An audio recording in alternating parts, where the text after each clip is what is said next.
So we learned in the previous chapter how to both export and then use a procedural substance file with V-Ray in 3ds Max. But what if we are either handing our scene off to, or are perhaps ourselves a texture artist who doesn't want or who maybe can't work with substance files in Max? Well, the simple truth is that we can just as easily export bitmaps out of Substance Designer as we can substance files, and then use those to drive the various channels on our materials.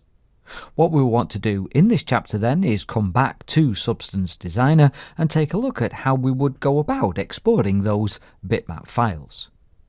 Using the same substance file that we have already worked with then, the very first thing that we will probably want to do is make a decision as to the required resolution of our texture maps, given that unlike with a substance, we won't have the luxury of being able to quickly alter the resolution of these in Max anytime we want. In this instance, I'm going to stick with the 2K resolution that we've been using with the substance files up to this point, and so in the base parameters rollout for the wood floor graph, let's set the output size, width and height values to 3, which, as you can see, once the graph updates, now gives us 2048 by 2048 outputs. We will need to be cautious here, as the EXR files that we are going to be using can get quite big, and so if we are short of either RAM and or disk space, then we may want to stick with something like 1K maps instead. I am also going to assume that the material option we will want to work with in Max will again be the physical material, seeing as this will simplify both the export and import processes by quite a bit.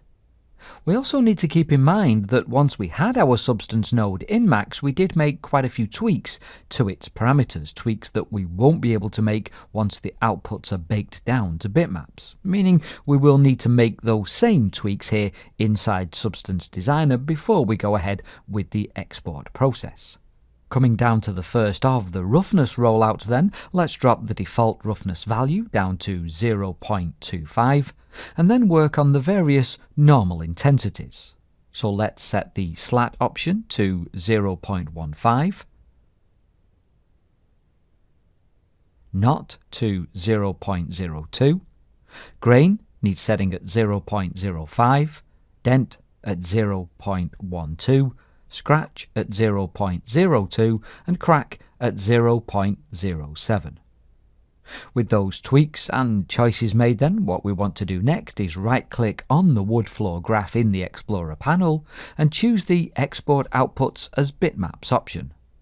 In the destination field, let's navigate through to the exercise files, substance files and designer folders, or indeed to any folder that we want to write these files to.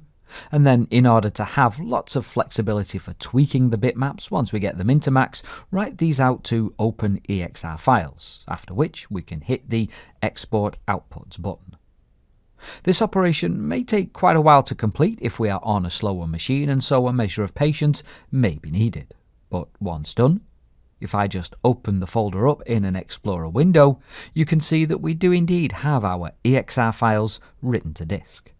With the bitmaps written out then, what we need to do now is move back into 3ds Max and take a look at how we can use these to render in V-Ray, although before we do, as we will be coming back to Designer in a little while to work with 8-bit maps, let's right click on the flooring.sbs label in the Explorer panel and use the Save As function to write out a new version of our substance file, one that has all of the tweaks that we have made here kept in place.